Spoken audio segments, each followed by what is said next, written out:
स्वागत आहे. तर आपण आज रेसिपी बघणार आहोत.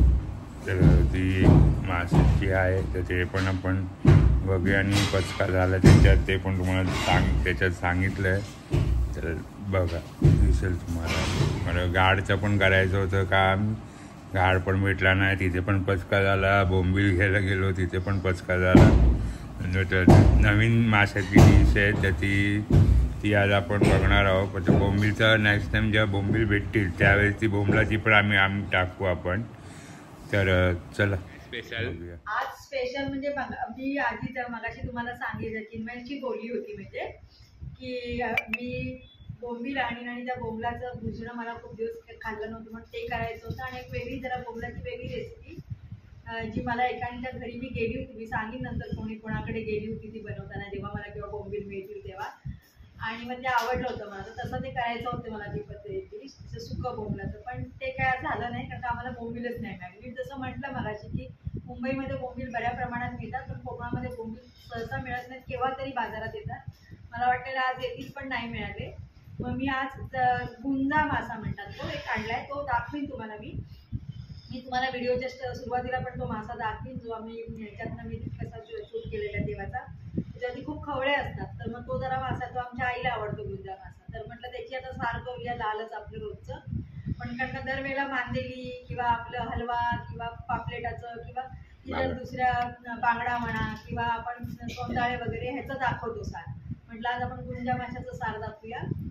आणखीन काळं पापलेट ज्याला म्हणतात, म्हणजे हलवा म्हणतो आम्ही त्याला, तर त्याचं स्टफ, कारण आपण पापलेट नेहमी स्टफ करतो. मी मुद्दाम काळं पापलेट, म्हणजे आज हलवा घेतला आणि बाजारात आज खूप छान ताजे होते, तर तो मला आणि स्वस्त पण मिळाला, तो घेतला. त्याच्यामध्ये आपल्याला हिरवी चटणी भरून स्टफ करायचं आणि वरती लाल असं ते मिरचीचं जे वाटण आहे त्याचं कोट करायचं आणि आपल्याला तो फ्राय करून घ्यायचा. तर ते तुम्हाला दोन पदार्थ मी आज दाखवणार. वा, मजा आहे.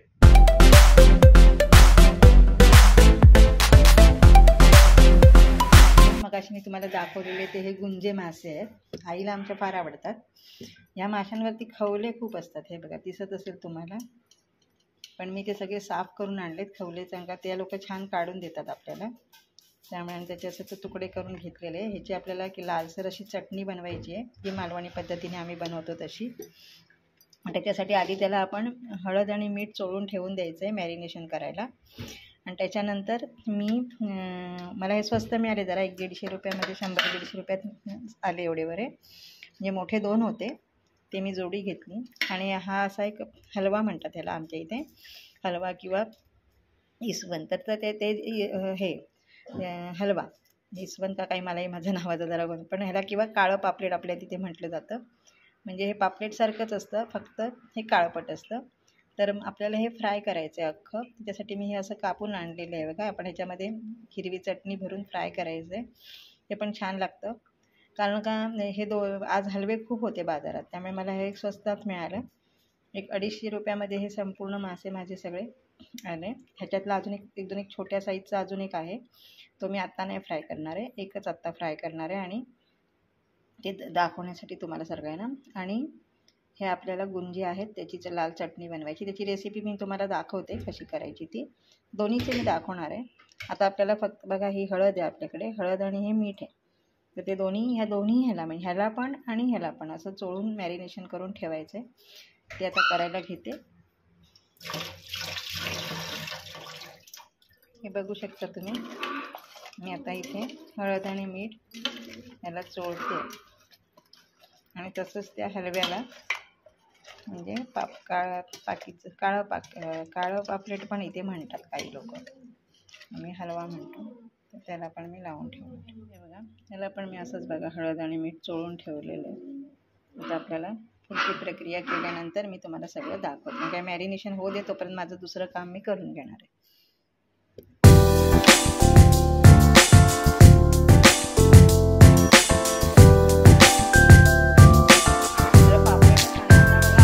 हे 2 साहित्य घेतलेली आहेत मी ह्याच्यासाठी. हे जे साहित्य ह्याच्यामध्ये बघा, ओलं खोबरं आहे, थोडासा कांदा घेतला आहे आणि मी यावेळेस लाल मिरची पूर्ण टाकता थोड्याशा अशा हे आणल्यात ओल्या सुक्या मिरच्या. तर ह्या मिरच्या, नंतर त्याच्यामध्ये धणे दिसत असतील तुम्हाला, धणे, चिंच, लसूण, आणि काळं मिरी सगळं असं भिजत टाकलं आहे. आता आपल्याला हे वाटून घ्यायचं आहे बारीक चांगलं आणि ह्याची चांगली पेस्ट करून घ्यायची आहे. आणि मग नंतर पुढचं साहित्य मी काय करायचं आणि त्याच्यातच खोबरं टाकून वाटून घ्यायचं आहे. कांदा पण मी त्याच्यातच वाटणार आहे. आणि मग ते जे गुंजे मासा जो आणला होता त्याच्यासाठी मी ही लाल चटणी मालवणी पद्धतीची आमच्या बनवणार आहे. आणि दुसरं हे साहित्य पण मी आत्ताच दाखवते तुम्हाला. आता दोन्ही मला एकदमच वाटायचं म्हणून मी एका वेळेस दाखवते. हे सगळं हिरव्या चटणीचं वाटण आहे बघा. तुम्ही म्हणाल हे ऑरेंज काय तर संत्रा आहे का, तर नाही, तर हे एक लिंबू आहे. पण इथे गावठी लिंबू मिळतात तर ती अशीच असतात आणि छान रसाळ असतात आणि छान असतात चवीला. तर ते लिंबू थोडासा मी लिंबाचा रस टाकणार आहे. कोथिंबीर आणि अगदी थोडंसं खोबरं घेतलं आहे. ते ऑप्शनल आहे, तुम्ही नाही घेतलं तरी चालेल. नंतर आलं लसूण आणि ओल्या मिरच्या ह्यांचं वाटण आहे ना ते मला त्या ह्याच्या आतमध्ये स्टफ करायचं आहे. त्या हलव्याच्या किंवा काळ्या पापलेटच्या आत स्टफ करणार आणि वरनं लाल मिरची पूड आणि सगळं लावून मग ते आपल्याला छोटंसं असं शेलो फ्राय टाईप म्हणजे फ्राय करून घ्यायचं. त्याच्यासाठी ही हिरवी चटणी आणि ही लाल चटणी. तर आता ह्या दोन्ही मी वाटायला घेते, मिक्सरला वाटून घेते. हे मी सगळं वाटल्यानंतर तुम्हाला सगळं दाखवते की कसं साहित्य होतं तयार आपलं ते. आणि मग तुम्हाला पुढची रेसिपी काय आहे ती आता बघा. मगाशी आपण हिरवं वाटण मी जे दाखवलेलं ते वाटून असं केलेलं आहे. नंतर खोबरं होतं त्याचं वाटण केलेलं आहे. आणखीन लाल जी आपली चटणी होती म्हणजे लाल सुक्या मिरच्या ज्या भिजत घातल्या त्याचं हे वाटण आहे. ते काढल्यानंतर त्याच्यातच हे घातलं खोबरं, त्यामुळे त्याला खोबऱ्याला थोडासा लाल रंग आला आहे. आणि हिरवं वाटण आहे. आता ह्या दोन गोष्टी आहेत. ह्या ज्या आपल्याला आहेत ह्या दोन गोष्टी आपल्याला त्या मी गुंजे मासे म्हटले त्याची चटणी करण्यासाठी किंवा सार बनवायचं आहे. आणि हे आपल्याला आपले जे काळं पापलेट आहे ते स्टफ करायचं आहे. आणि हे स्टफ करायला हे घालणार आणि त्याच्यावरती थोडंसं लावायला ह्यातलं लाल तिखटाचा पण वापर मी करणार, म्हणून हे जरा जास्तीच वाटून घेतलेलं आहे. तर चला आता आपण कृतीकडे. आता मी बघा गॅस पेटवला, एक भांडं ठेवलं आहे. त्याच्यात आपल्याला थोडंसं मी एक अंदाजे टाकते. 1 टेबलस्पून मी जास्ती तेल घालत नाही, तर तेवढं तेल घालायचं आहे. जसं हे तेल थोडंसं गरम होईल हे बघा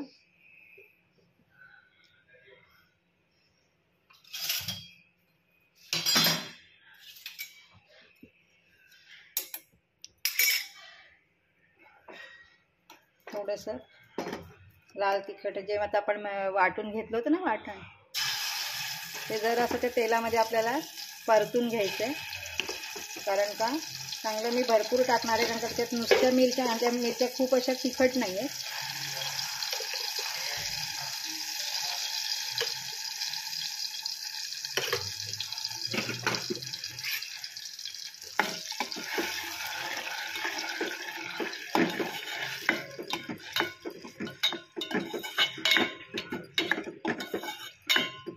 जर आता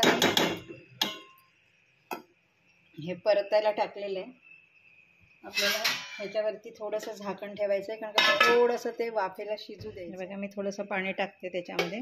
थोडंसं आपल्याला थोडीशी वाफ द्यायची त्या मिरचीच्या, कारण का मिरची आपण तशीच ती सुकी मिरची कच्चीच भाजली होती. थोडीशी त्याला थोडंसं वाफ देऊन घ्यायची आणि मग आपल्याला हे वाटण टाकायचं. आणि मी सगळ्यात शेवटी त्याला वाटणाला थोडीशी उकळी आली, कारण का मासे शेवटी टाकायचे, कारण मासे पटकन शिजतात, त्यामुळे ते नंतर टाकणार आहे. तर आता हे झाल्यानंतर मी तुम्हाला दाखवते. बघा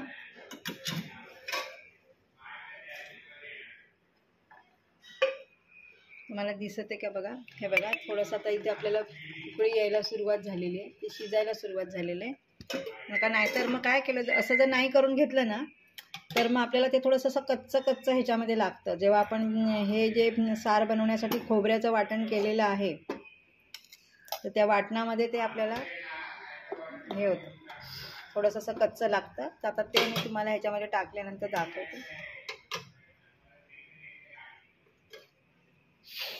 तुम्ही बघू शकता थोडंसं त्याने असं तेल सोडायला सुरुवात केली. बघा कढईला तेल दिसतं तुम्हाला, तेल सोडायला त्याची सुरुवात केलेली आहे.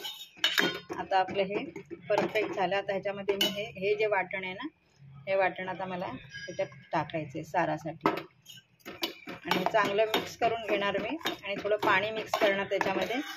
आता पाणी मिक्स करताना तर एवढं जाडं तर आपल्याला काय ठेवायचं नाही आहे, पातळ पाहिजे त्याला, कारण का सार आहे ना ते आपलं. आणि मी ह्याच्यात चिंच टाकली होती, पण तरीसुद्धा मी नंतर थोड्या वेळानंतर थोडीशी कोकमक पण त्याच्यामध्ये टाकणार आहे. हे आधी वाटण सारखं आपल्याला करून घ्यायचं आहे. आणि बघा ज्याच्यातनं ज्या मिक्सरच्या भांड्यात मी लावलं होतं तर त्याच्यात ते पाणी मिक्सरचं भांडं असं धुवून घ्यायचं म्हणजे मग ते पाणी आपल्याला तेच पाणी आपल्याला वापरता येतं. आता ह्या भांड्यात सुद्धा जर असं लागलेलं आहे तर ते मी पाणी घालून त्याच्यामध्ये टाकणार आहे. म्हणजे आपल्याला सार पातळ होण्यासाठी जे पाणी पाहिजे ते वेगळं एक्स्ट्राचं पाणी आपल्याला घ्यायला नको आहे, तेच वापरायचं. आणि आता ह्याच्यात जरा मीठ टाकणार थोडंसं आणि मग मी हे उकळी यायला तयार झालेलं आहे.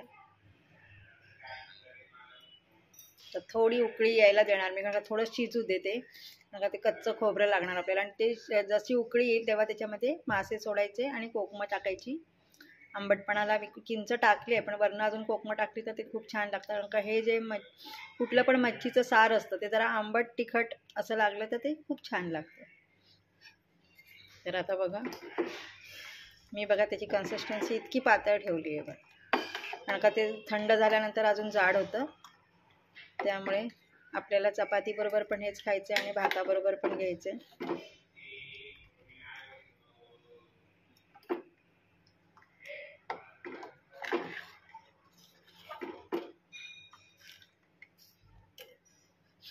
आणि बघा ह्यात ती आता एवढी चटणी माझी उरली आहे, जास्तीच मी केली होती ती. तर ती आता आपल्याला आत स्टफ केल्यानंतर वरती त्या काळ्या पापलेटला किंवा हलव्याला लावायची, म्हणून मी ते ठेवले.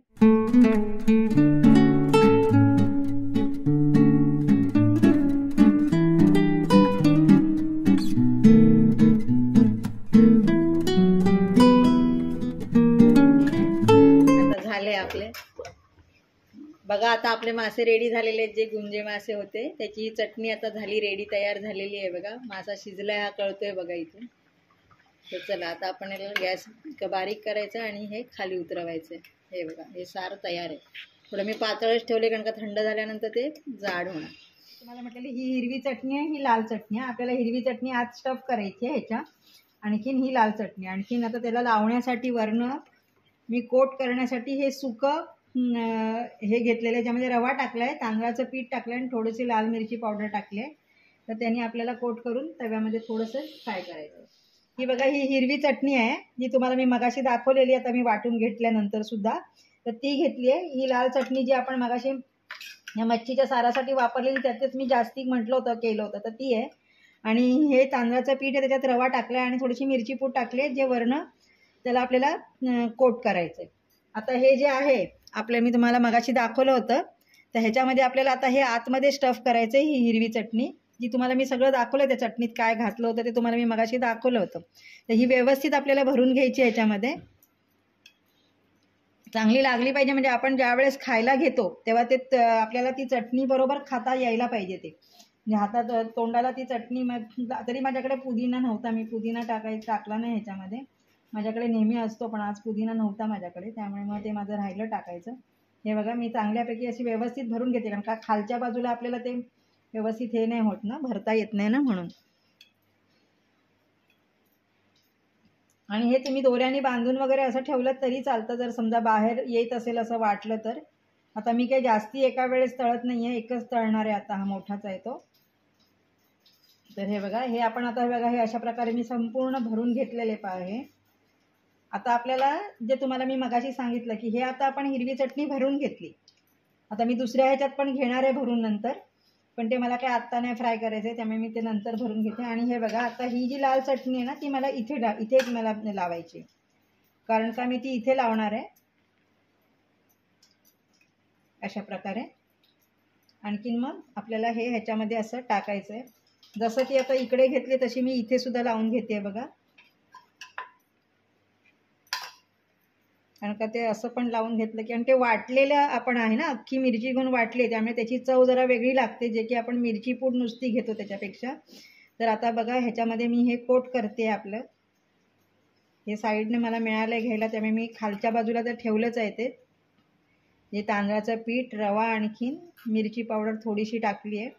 तशी नाही टाकली आत्ता तरी, मी नॉर्मल फ्राय करताना टाकतो, पण आता ह्याच्यात मी घातलेलं आहे तरीसुद्धा मी डबल हे करते बघा. इथे आपल्याला आपोआप झालं बघा आपलं, कारण का आपण त्याच्यावरतीच ठेवलं होतं हे.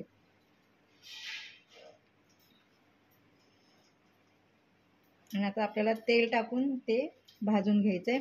आणि कोणाला जर खूप तेलात असं फ्राय करायचं नसेल तर मग आपण थोडं तेल टाकायचं आणि हे त्याच्यामध्ये ठेवून द्यायचं. आणि त्याच्यावरती एक झाकण टाकायचं आणि दोन्ही बाजूनी जरा असं उलटं पालटं करायचं, म्हणजे आपोआप तो मासा कसा लवकर शिजतो. त्यामुळे मग कमी तेलामध्ये पण तुम्हाला कोणाला हवं असेल तरी करू शकता. तर बघा हे असं आपलं रेट तयार झालंय बघा, दिसू शकेल.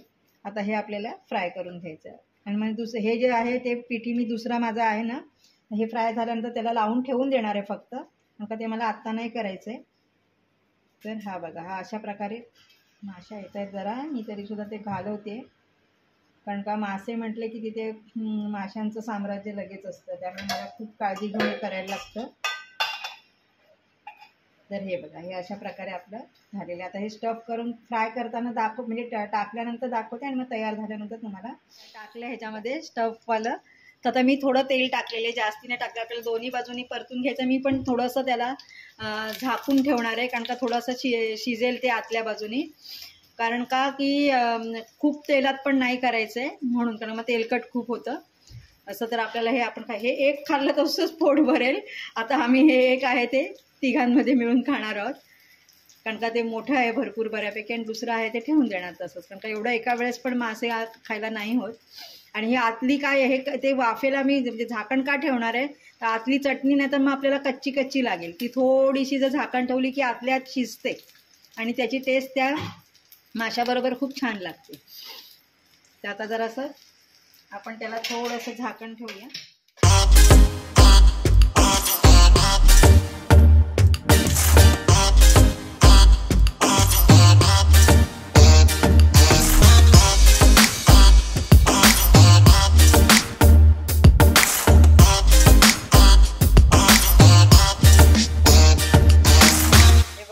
आता आपण हे परतलंय बघा, तर ते ह्या बाजूने बघा हे शिजलं पण आहे ऑलमोस्ट. आणि मी थोडंसं झाकण ठेवलं होतं कारण का आतली चटणी शिजायला, तर तसं ते आपलं परफेक्ट काम झालेलं आहे. आता हे अजून थोडंसं इकडनं खालनं फ्राय झालं की आपण त्याला काढायचं की खायला तयार.